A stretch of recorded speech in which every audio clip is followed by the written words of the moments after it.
Existem 12 tesouros, 12 riquezas imensuráveis que Jesus conquistou na cruz e que a maioria das pessoas não sabem nem que elas existem. E por não saberem, não buscam, não têm acesso, não compreendem e acabam ficando sempre ali no raso, sempre no raso do que é a graça. A partir de hoje, o seu entendimento de quem é Jesus, do que é a graça, vai mudar drasticamente e o seu relacionamento com Deus vai atingir níveis mais profundos, tá certo? Vamos lá então, os 12 tesouros da graça. Fica comigo aí. O primeiro tesouro é o mais comentado, é o mais falado, né? Que é o perdão dos pecados. Está em Efésios capítulo 1, versículo 7, diz assim: nele temos a redenção pelo seu sangue, a remissão dos pecados, segundo as riquezas da sua graça. Você percebeu que aqui diz que as riquezas, no plural, riquezas da sua graça. São muitas. Eu mapeei as 12 principais, são 12 riquezas. É realmente um grande tesouro. O primeiro deles é que na cruz de Cristo nós temos a redenção dos nossos pecados. Por que isso é importante? Jesus disse assim, olha, vós estáis mortos nos vossos pecados. O pecado, ele traz ali uma separação de Deus, uma separação da vida, da salvação, de tudo o que há em Deus. O pecado traz inimizade contra Deus e o pecado ele gera a morte. Ele gera o vazio dentro de nós, que é a distância de Deus, né? E ele nos conduz para a morte. Quanto mais pecado, mais vazio você fica, mais angustiado. Embora ele exteriormente traga prazer e satisfação, interiormente só aumenta o vazio. Mas em Jesus, nós somos libertos não só do pecado, mas dos grilhões do pecado. Aquele que está em Cristo, ele perde o vício do pecado. O pecado não exerce mais aquele vício nele, você é liberto do vício. Isso é impressionante. Outro dia eu vou gravar um vídeo somente sobre isso, sobre a profundidade da morte que o pecado traz em nós e como ele nos prende, né? O apóstolo Paulo fala sobre os grilhões do pecado e sobre os grilhões da morte. Mas isso é muito profundo, outro dia eu vou falar mais sobre isso. Mas o que você precisa saber é que a primeira riqueza da graça é o perdão. Não só o perdão, mas a remissão. Sabe o que é remissão? É que o pecado ele só é pago com a morte. O salário do pecado é a morte. Então, para haver a remissão, alguém tem que morrer, alguém tem que derramar o sangue.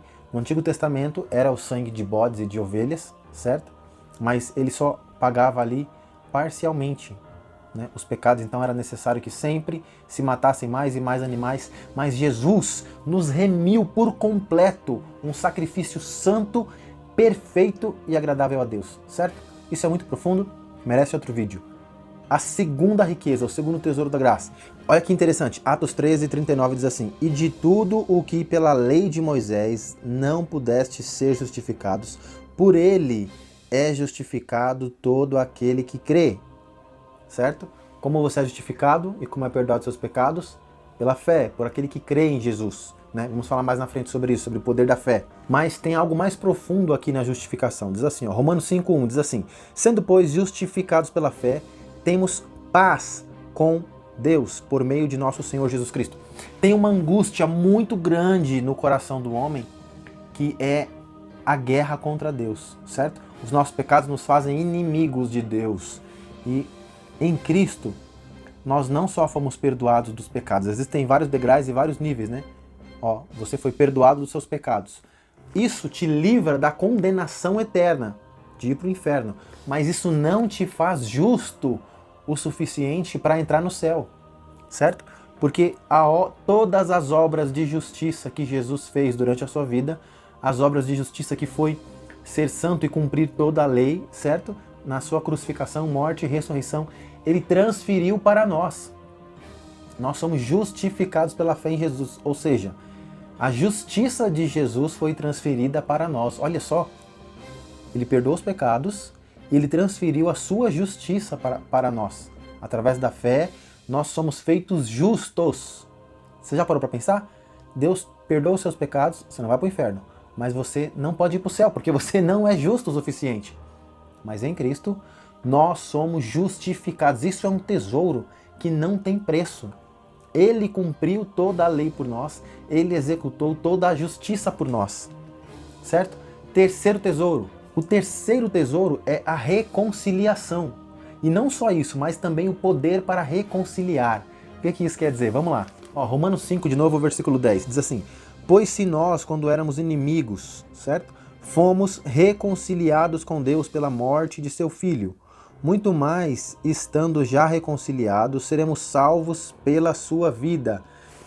O que é essa reconciliação? Você foi perdoado, você foi feito justo.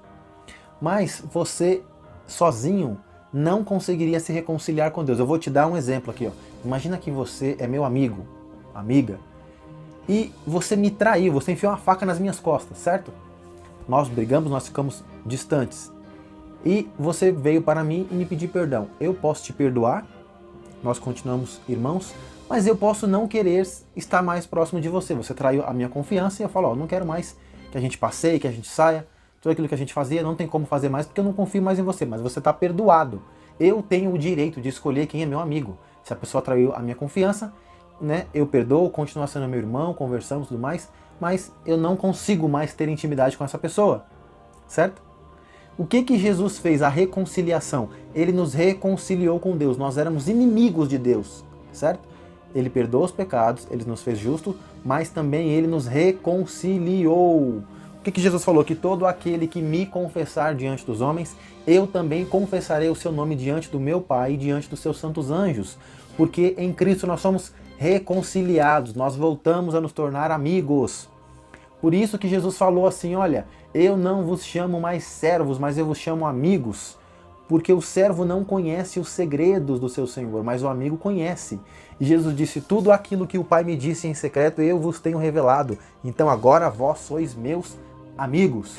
E existe uma profundidade maior nisso aqui, ó. 1 Colossenses 21 fala assim, ó, a vós também, que no outro tempo erais estranhos, olha só, nós éramos estranhos para Deus, inimigos. E inimigos no entendimento pelas vossas obras más. Agora, contudo, vos reconciliou. Nós somos reconciliados, nós não somos mais estranhos, certo? Agora, contudo, vos reconciliou no corpo da sua carne, né? No corpo de Jesus, pela morte, a morte de Jesus, para perante ele vos apresentar santos, irrepreensíveis, inculpáveis. Jesus nos apresentou ao Pai, certo? Ao 23. Se é que permaneceis fundados e firmes na fé, não vos deixando afastar da esperança do Evangelho, ou seja, tem que permanecer firme na fé, na esperança, na fé no Evangelho de Jesus. Agora, olha a profundidade disso aqui, ó, e o poder que isso nos dá. 2 Coríntios 5,18 fala assim, e tudo isso provém de Deus, que nos reconciliou consigo mesmo, por Jesus Cristo, e nos deu o ministério da reconciliação. Isto é, Deus estava em Cristo, reconciliando consigo mesmo o mundo e não imputando aos homens os seus pecados, e nos confiou a palavra da reconciliação, de sorte que somos embaixadores da parte de Cristo, como se Deus por nós rogasse. Rogamo-vos da parte de Cristo que vos reconcilieis com Deus. O que isso quer dizer? É que todo aquele que se reconciliou com Deus, né, através de Jesus, recebeu um poder para ser ministro, para ser embaixador do reino, certo? O poder de reconciliar. Ou seja, eu hoje sou íntimo de Deus, sou amigo de Deus. Deus me deu o poder para, através da sua palavra, eu fazer com que você, que está aí me ouvindo, seja também reconciliado e íntimo de Deus. Essa palavra que você está ouvindo aqui, ela tem poder. Da palavra de Deus emana vida e poder para te reconciliar também com Deus, certo? Eu tenho este poder através de Jesus, você também tem este poder de reconciliar com Deus outras pessoas. O quarto tesouro é a filiação. Isso é uma coisa muito profunda. Ó. Primeira carta de João, capítulo 3, versículo 1 fala assim, ó, vede com grande amor nos concedeu o Pai, que fôssemos chamados filhos de Deus. E somos mesmo seus filhos, o mundo não nos conhece, porque não o conheceu. Olha o privilégio que nós temos. Jesus é o unigênito do Pai, ele é o primeiro filho. Mas o apóstolo Paulo fala que em Cristo nós fomos adotados por Deus. Nós éramos criaturas, certo? Seres criados. Mas em Cristo nós fomos adotados. Olha aqui, ó, João 1,12 fala assim, ó. Jesus, né, veio, versículo 11, né? Primeiro versículo 11. Veio para o que era seu, para o povo judeu, né? Mas os seus não receberam. Mas a todos os que o receberam, aqueles que creem no seu nome, deu-lhes o poder de serem feitos filhos de Deus. Filhos nascidos não do sangue, nem da vontade da carne, nem da vontade do homem, mas de Deus. O que isso significa? Que em Jesus nós recebemos um poder. É um poder, é uma descarga de poder que ela transforma você em filho de Deus. É um processo onde é aplicado na sua vida esses 12 tesouros que eu estou narrando aqui, certo? E isso é uma coisa que o dinheiro não pode comprar, certo? Jesus comprou na cruz, é um dos tesouros da graça, é que você foi feito filho de Deus. E isso te dá muitas honras, certo? No mundo espiritual. As entidades, os demônios, quando olham para você, elas enxergam que você foi perdoado, você foi justificado, você foi reconciliado, você se tornou amigo de Deus. Elas enxergam a filiação, certo? Essa filiação traz sobre você a autoridade no mundo físico, no mundo espiritual, certo? E direitos no mundo espiritual. Direito de falar com o Pai, direito de ser herdeiro, direito de ser ouvido, de ser respondido, direito de expulsar demônios, certo? Direito de trazer os dons de Deus, os dons do mundo vindouro, que é cura, que é libertação. Todos esses tesouros recaem sobre você, certo? Agora, como é que isso funciona? Isso derrama uma felicidade sobre você. Ó. Romanos 8:16 fala assim, ó. Eu vou ler a partir do 15, ó. Pois não recebestes o espírito de escravidão, para outra vez estardes em temor, certo? Você recebeu o Espírito Santo, quando aceita Jesus, né? Mas recebestes o espírito de adoção, certo? Fomos adotados, pelo qual clamamos Abba Pai. O mesmo Espírito testifica com o nosso Espírito que somos filhos de Deus. Olha que poderoso, o Espírito Santo. Quando você aceita Jesus, né? No final do vídeo eu vou explicar como é que isso funciona. O Espírito Santo entra dentro de você, certo? É o Espírito Santo que dentro de você gera uma transformação, que é a transformação da adoção. Você é adotado por Deus. E então ele vai dentro do seu espírito e ele fala para você assim, ó, você agora é filho. Você agora é filho. Você não é mais sozinho, abandonado, largado. Você agora é filho de Deus. Isto é a maior alegria da sua vida. É deixar de ser inimigo de Deus, ser reconciliado, é se tornar filho. Né? Nós lemos aqui Paulo falando que agora nós caminhamos em paz, não há mais guerra entre nós e Deus, agora é paz, o evangelho da paz, da reconciliação. Você se torna filho, e se filho, ó, o 17 fala assim, se nós somos filhos, logo somos também herdeiros, herdeiros de Deus e co-herdeiros de Cristo, se é certo que com ele padecemos, para que também com ele sejamos glorificados. Se é filho, também é herdeiro. Isso é uma das riquezas de Deus também. Mas não tem alegria maior do que receber o Espírito Santo e ele confirmar, dar essa certeza no seu coração, eu sou filho. Não tem alegria maior. A quinta riqueza, você recebe o Espírito Santo, que é o Espírito da adoção, que nós lemos aqui, né? Atos 2:38, né? Diz assim, ó. Disse-lhes Pedro, arrependei-vos, né? O Espírito Santo só vem depois do arrependimento. Arrependei-vos e cada um de vós seja batizado em nome de Jesus Cristo para perdão dos pecados e recebereis o dom do Espírito Santo. 1 Coríntios 6:19 diz assim, ou não sabeis que o nosso corpo é santuário do Espírito Santo, ou templo do Espírito Santo, que habita em vós, proveniente de Deus, e não sois de vós mesmos, você não pertence mais a você mesmo, né? O 20 fala assim, fostes comprados por bom preço, glorificai, pois, a Deus no corpo, no espírito, os quais pertencem a Deus. Olha que interessante, o nosso corpo, ele é um santuário do Espírito Santo. Uma bibliona aqui, ó. Quando você aceita Jesus, quando você se arrepende dos seus pecados, Deus envia o seu Espírito Santo. E aí você deixa de ser uma casa vazia, abandonada, ou uma casa cheia de demônios, de perturbações. Geralmente esse vazio dentro da sua alma é a falta do Espírito Santo. Deus nos criou para ser templos, certo? Quando você aceita Jesus, o Espírito Santo vem, você se torna um templo, uma casa cheia. 2 Coríntios 1:22 fala assim, ó, o qual também nos selou. Sabe o que é selo?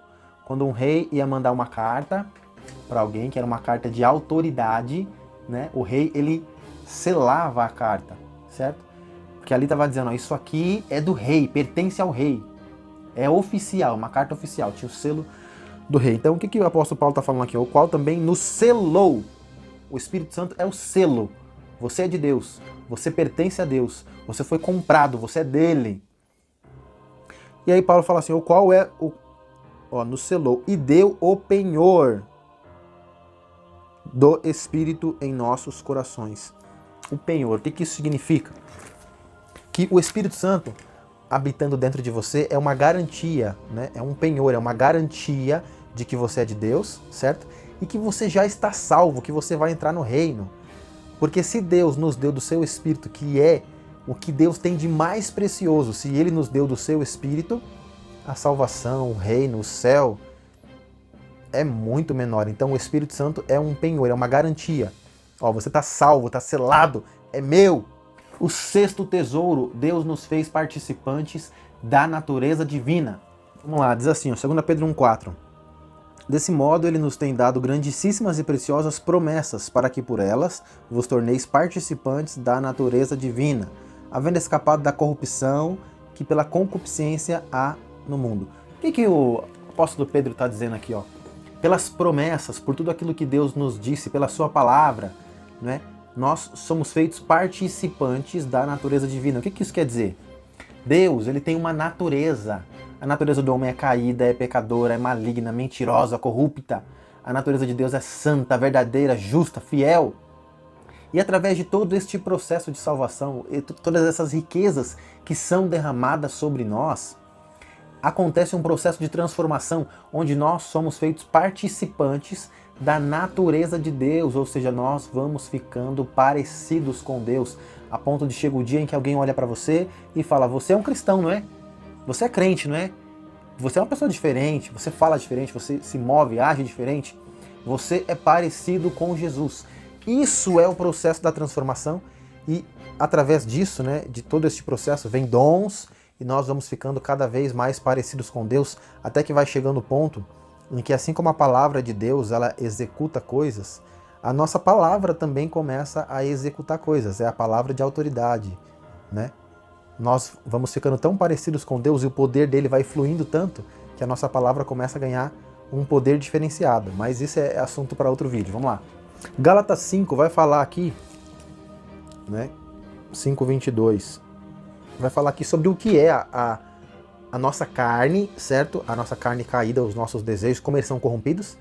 E depois ele vai falar sobre aquilo que vem de Deus, a natureza de Deus. Olha só. 5:19 fala assim, as obras da carne são conhecidas, as quais são prostituição, impureza, lascívia, idolatria. O que é idolatria? Ter ídolos, imagens na sua casa, né? Cultuar outros seres além de Deus. Tudo isso é obra da carne, a carne sente prazer nisso. Feitiçarias, né? A carne sente prazer em praticar magia, feitiçaria. Inimizades, brigar, não é? A carne sente prazer nisso. Porfias, né? Ciúmes, ira, pelejas, brigas, né, que é dissensões, facções, inveja, bebedice, orgias, coisas semelhantes a estas, acerca das quais vos declaro, como já antes vos preveni, que os que cometem tais coisas não herdarão o reino de Deus. Todas essas são as obras da carne, todos nós somos assim, o nosso corpo, a nossa carne é assim. Mas através das riquezas da graça de Cristo conquistadas na cruz, através do Espírito de Deus, é derramada sobre nós o fruto do Espírito.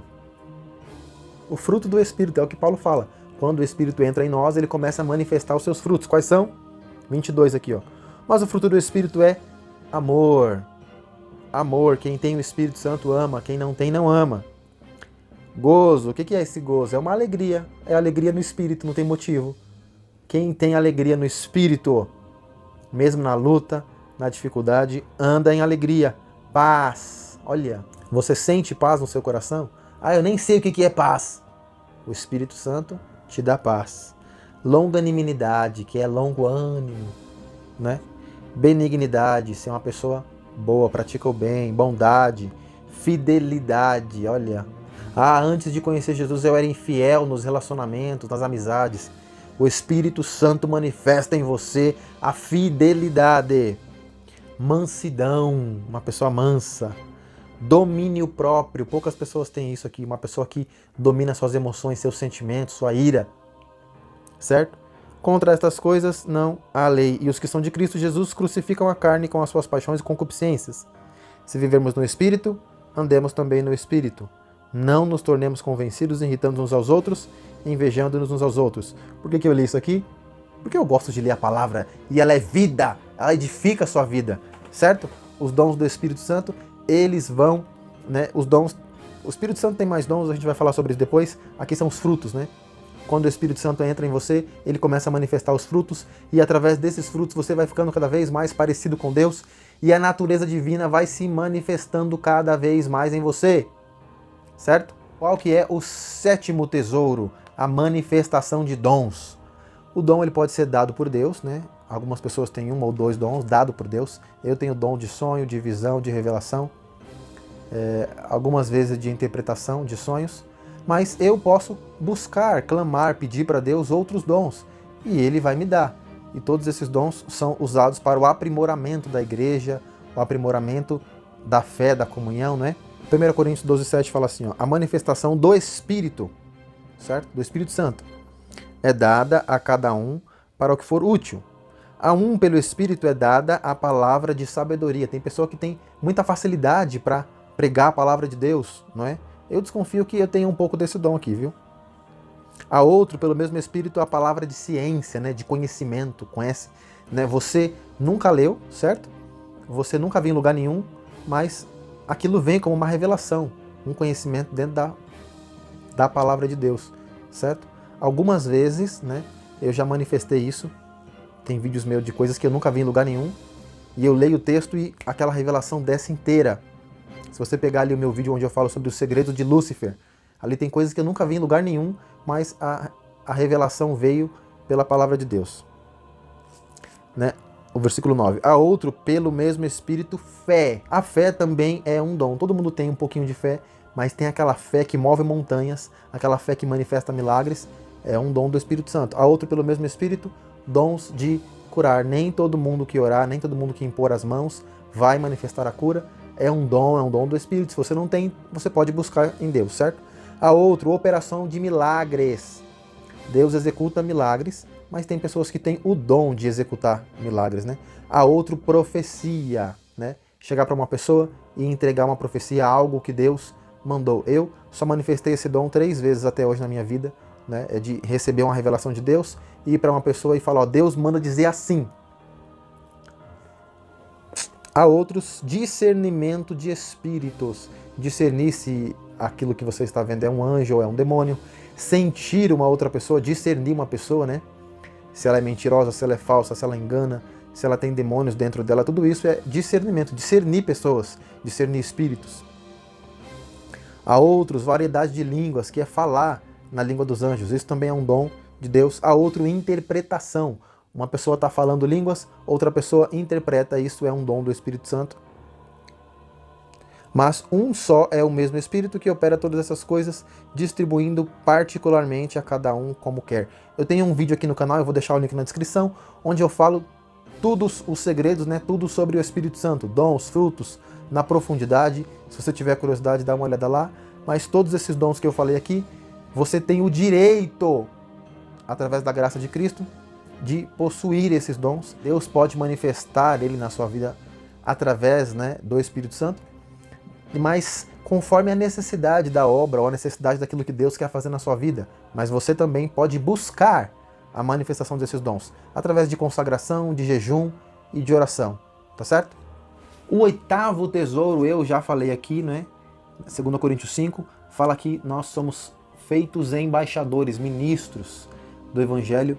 E Jesus também disse, ide por todo mundo pregar este Evangelho a toda criatura, certo? Todo aquele que é chamado por Deus e recebe os dons, recebe o Espírito, é um embaixador. Você é representante, há uma autoridade sobre você.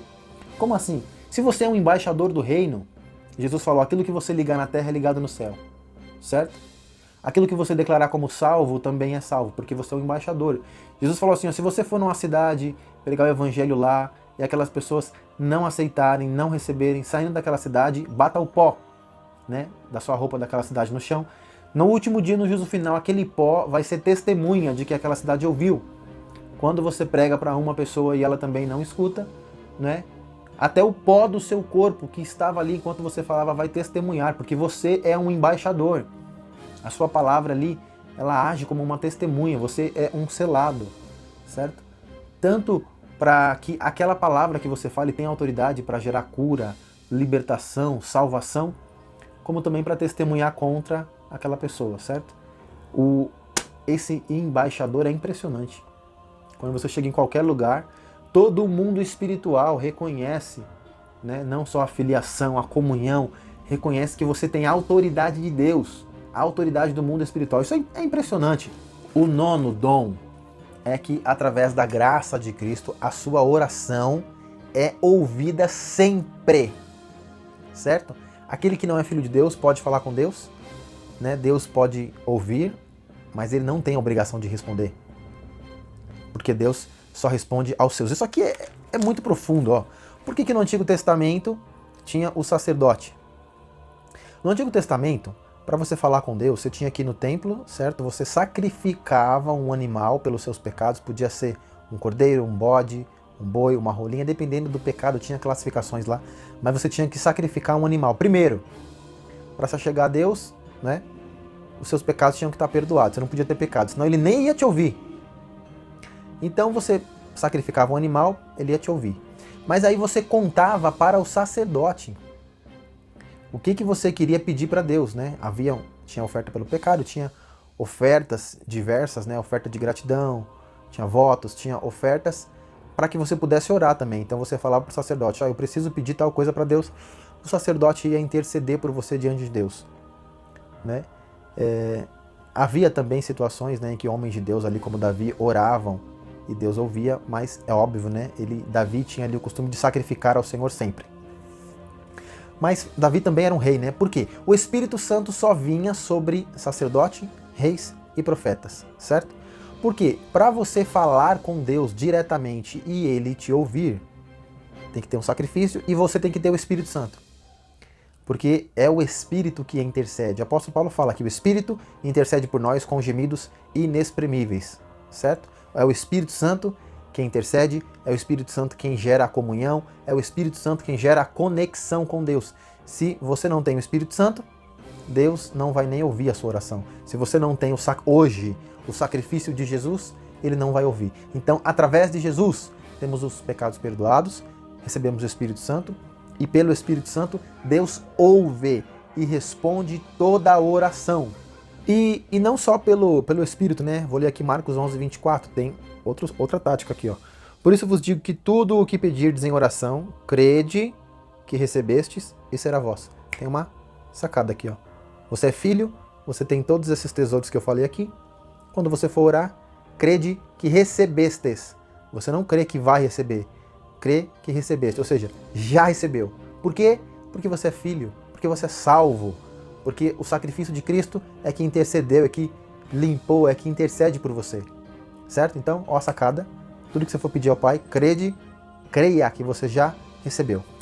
Tem uma outra sacada aqui, ó, João 14, 13, fala assim, ó: e farei tudo o que pedirdes em meu nome, para que o Pai seja glorificado no Filho.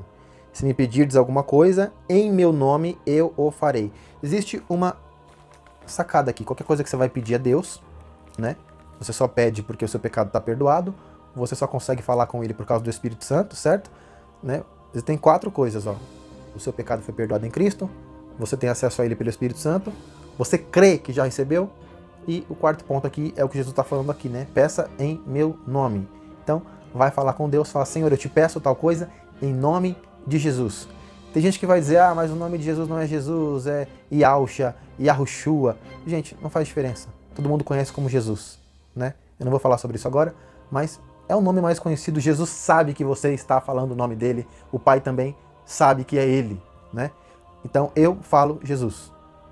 Então vai orar, pede em nome de Jesus, a sua oração sempre é ouvida, porque o Espírito Santo clama, intercede, e porque Jesus é o nosso sumo sacerdote, e ele também, ele disse aqui, ó, quando você pede em meu nome, eu o farei. certo? Como assim eu farei? Ele está à destra de Deus. Quando você pede no nome dele, quem intercede é ele, certo?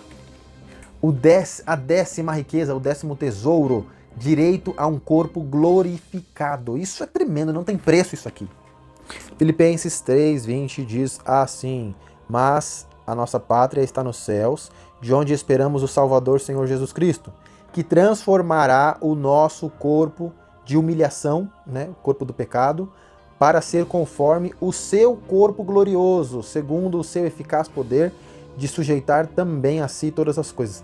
Se você não entendeu, o que apóstolo Paulo está dizendo aqui, ó? Que quando Jesus se manifestar, quando ele voltar, não é? Ele vai tirar esse nosso corpo do pecado, o corpo da humilhação, certo? E o nosso corpo será transformado em um corpo glorioso. Um corpo glorioso. Lá em Daniel fala que uns brilharão como o firmamento, outros como as estrelas. Isso depende das obras de cada um, né? Uns vai brilhar mais, outros menos por causa das suas obras. Mas todos nós teremos um corpo glorioso. Como assim um corpo glorioso? 1 João 3,2 fala assim: amados, agora somos filhos de Deus e ainda não se manifestou o que havemos de ser. Mas sabemos que quando ele se manifestar, seremos semelhantes a ele, porque assim como é o veremos. O que João está falando aqui? Que nós seremos semelhantes a Jesus, nós teremos o mesmo corpo glorificado de Jesus. Jesus tinha um corpo humano, né? Ele ressuscitou, certo? Quando ele foi assunto ao céu, lá o seu corpo foi glorificado. O corpo humano, carnal, foi glorificado. Na volta de Jesus, pelo seu poder, né, haverá a ressurreição dos mortos e nós receberemos ali um corpo glorificado, igual ao de Jesus. Isso não tem preço. Nós teremos um corpo igual. João fala aqui, semelhante a ele. Nós teremos um corpo glorificado como é o de Jesus. Isso é o tesouro da graça. Olha a 11ª, essa aqui é terrível. Sermos um com Deus. Sermos um com Deus. A Trindade é 3, não é? Isso começa aqui e vai até a eternidade, que é sermos um com Deus. A Trindade é o Pai, o Filho e o Espírito Santo. O que é ser um com Deus? Vai ser 4. Vai ser o Pai, o Espírito, o Filho e a Igreja. Porque lá em Apocalipse fala que a igreja, que é a noiva de Cristo, vai se casar com ele. E na Bíblia, quando você se casa, você se torna um. Então, quando a igreja, que somos nós, nos casarmos com Jesus, nós seremos um com ele, assim como ele é também um com o Pai. Ou seja, nós seremos introduzidos na Trindade de Deus, né? Assim como Jesus também o é. Isso não tem preço. Você está entendendo a profundidade disso? Eu vou te mostrar os textos aqui, ó, João 17:20. Ó, Jesus aqui está orando, João 17:20, e ele fala assim, ó: eu não rogo somente por estes, mas também por aqueles que pela sua palavra hão de crer em mim. Jesus estava orando pelos seus discípulos, certo? Para que todos sejam um, como tu, ó Pai, o és em mim, e eu em ti. Que eles também sejam um em nós, para que o mundo creia que tu me enviaste. Eu lhes dei a glória que tu me deste, para que sejam um, como nós somos um. É por isso que a igreja é o corpo de Cristo, né? A igreja forma uma unidade, né, dos irmãos, e essa unidade se junta a Jesus e Jesus a Deus, certo? Eu neles, ó Jesus falando aqui, ó, eu, Jesus, neles, na igreja, e tu, Pai, em mim, para que sejam perfeitos em unidade e para que o mundo conheça que tu me enviaste e que os amaste como também amaste a mim. Olha a profundidade. 1 João 3,24 diz assim: e aquele que guarda os seus mandamentos permanece em Deus e Deus nele, e nisto conhecemos que ele permanece em nós pelo Espírito que nos deu. Isso aqui é muito profundo. É muito profundo, muito profundo, muito profundo. Isso aqui merece um vídeo de horas, né? O que significa essa unidade com Deus, né? Quando você se torna um com Deus, você começa a pensar como Deus, falar como Deus, agir como Deus. Os sonhos de Deus são os seus sonhos, os projetos de Deus são os seus projetos. Você começa a enxergar o reino, pensar no reino, trabalhar pelo reino, assim como Jesus. Você se torna um com o Pai, você não pensa mais por si mesmo, você pensa aquilo que é a vontade do Pai. Você começa a se tornar um com Ele através do Espírito que está dentro de você. Essa unidade vai sendo aprofundada cada vez mais, até a eternidade. Isso foi conquistado na cruz por Cristo, e isto é um tesouro da graça. O próprio Jesus falou, não sabei que vós sois deuses. Por quê? Porque somos um com Ele. O 12º tesouro é que nós somos herdeiros. Herdeiros do reino, herdeiros de toda a criação, de tudo o que Deus tem, tudo isso por intermédio de Cristo. Vamos lá. Romanos 8:17. Diz assim, se nós somos filhos, logo somos também herdeiros, herdeiros de Deus e co-herdeiros de Cristo. Certo? Só essa parte aqui, ó. Você entendeu? Se nós somos filhos, logo somos também herdeiros, herdeiros de tudo. Gálatas 4:7 diz assim, assim que já não é mais escravo. Olha lá, Gálatas 4:7, assim que já não é mais escravo. Todo aquele que está no mundo sem Deus, sem Jesus, é escravo do pecado. É escravo da carne, é escravo dos prazeres, não é filho e por isso não herda o reino. Vamos lá, assim que já não és mais escravo, mas filho. E se és filho, és também feito herdeiro de Deus. Aí, Apocalipse 21:7, vem aqui, né, a coisa mais profunda, que diz assim, quem vencer, o que é quem vencer? É quem for fiel a Deus até o final, até a morte. Quem vencer herdará todas as coisas, e eu serei seu Deus, e ele será o meu filho. Quem vencer herdará todas as coisas. Isto é um dom conquistado na cruz de Cristo, certo? É uma riqueza, é um tesouro entregue a nós. Você só precisa ser fiel até o fim, continuar fiel e chega lá, você vai herdar todas as coisas. Mas o que é, você que não entende, o que é esse tal de aceitar Jesus que todo mundo fala? A Bíblia diz que se nós crermos que Jesus é o Filho de Deus, que se nós crermos que Ele veio em carne, nasceu, né, da Virgem Maria, veio em carne, morreu na cruz do Calvário pelos nossos pecados, Ele morreu pelo meu pecado, Ele foi morto, Deus o ressuscitou dos mortos, e Ele foi levado ao céu e está assentado à destra de Deus. Se você crê nisso tudo, certo? Crê com o seu coração, confessa com a sua boca.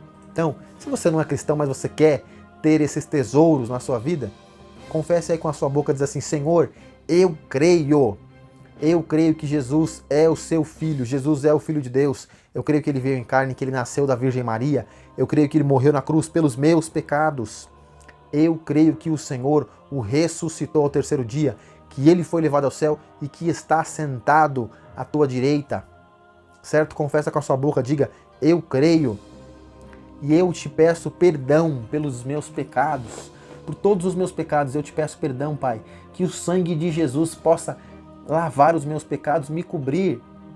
Eu creio que Jesus Cristo é Deus, que Ele é Senhor, e que a partir de hoje Ele é o meu Senhor, o meu Salvador, único e suficiente Salvador. Senhor, perdoa os meus pecados, escreve o meu nome no livro da vida, me lava com o sangue do Cordeiro, me dá do teu Espírito, me faz participante desses tesouros, da graça, da vida eterna, escreve o meu nome no livro da vida. Ora sim, e eu agora oro aí pela sua vida. Senhor meu Deus, essa pessoa que está aí agora, e que ela orou comigo e ela confessou o Senhor como Deus, como seu Salvador. Senhor, que todo espírito de tristeza, de vazio, de depressão, todo espírito maligno seja repreendido agora em nome de Jesus. Derrama sobre essa pessoa a tua graça, os teus tesouros, cobre com o teu sangue, enche do teu espírito, escreve o nome dela no livro da vida, que a partir de agora haja reconciliação, haja paz, haja gozo, que os dons do teu espírito sejam ministrados sobre a vida dela e que o espírito comece a manifestar os frutos, que essa pessoa seja cheia do seu espírito, cheia de graça e de alegria, e que o Espírito testifique sobre a vida dela que ela é filha de Deus. Que a partir de agora comece um processo de transformação e de regeneração que vá de glória em glória, de vitória em vitória. Eu ministro sobre a sua vida a bênção de Deus, tá certo? E que a partir de hoje comece a ler a Bíblia, comece a ler a palavra de Deus, comece a ter comunhão com Deus, comece a ouvir hinos, e Deus vai te encher cada vez mais, né? Estes são aí os 12 tesouros incalculáveis da graça de Deus. Eu abençoo sua vida, sua casa, sua família. Eu ministro sobre você a graça e as bênçãos de Deus. Fica na paz e até o próximo vídeo. Falou!